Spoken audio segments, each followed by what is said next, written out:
Indigo அப்படிங்கிறது வந்து ரொம்பவே எல்லாருக்கும் ஃபேமஸான ஒரு எல்லாத்துக்குமே தெரிஞ்ச ஒரு இது.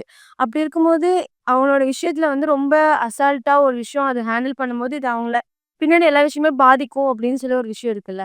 இதுக்கு தான் வந்து மோனோபோலி, டுவோபோலின்னு சொல்லுவாங்க. இப்ப எல்லாமே வந்து ஒரு நிறுவனத்தை ஒரே ஆள் வச்சிருந்தா ஒரு ஒரு ஆணவ போக்கு வரும் இல்லையா?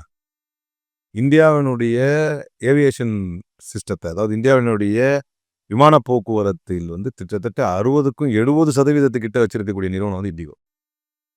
அதனால நீ எனக்கு கட்டுப்பட்டு அரசாங்கத்தையே வந்து மிரட்டி பார்க்குறாங்களோ! அப்படிங்கிற மாதிரியான ஒரு எண்ணம் அதனால தான் மக்களுக்கு வருது.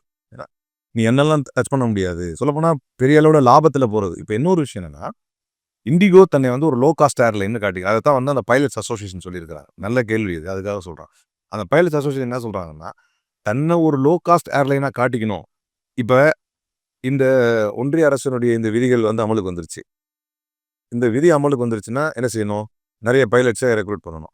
நெறைய பைலட் ரெக்ரூட் பண்ணா இண்டிகோக்கு என்ன ஆகும்? இன்னும் மேல செலவாகும். போகலாம். நெறைய பணம் செலவாகும். போவாங்க. நெறைய செலவானா அது எங்க போட வேண்டியது வரும்? டிக்கெட்ல தான் போட வேண்டியது இருக்கு. டிக்கெட்ல தான் போட வேண்டியது இருக்கு. டிக்கெட் விலைய ஏத்திட்டா மறுபடியும் தன்னை லோ காஸ்ட் ஏர்லைன்னு சொல்லிக்க முடியுமா?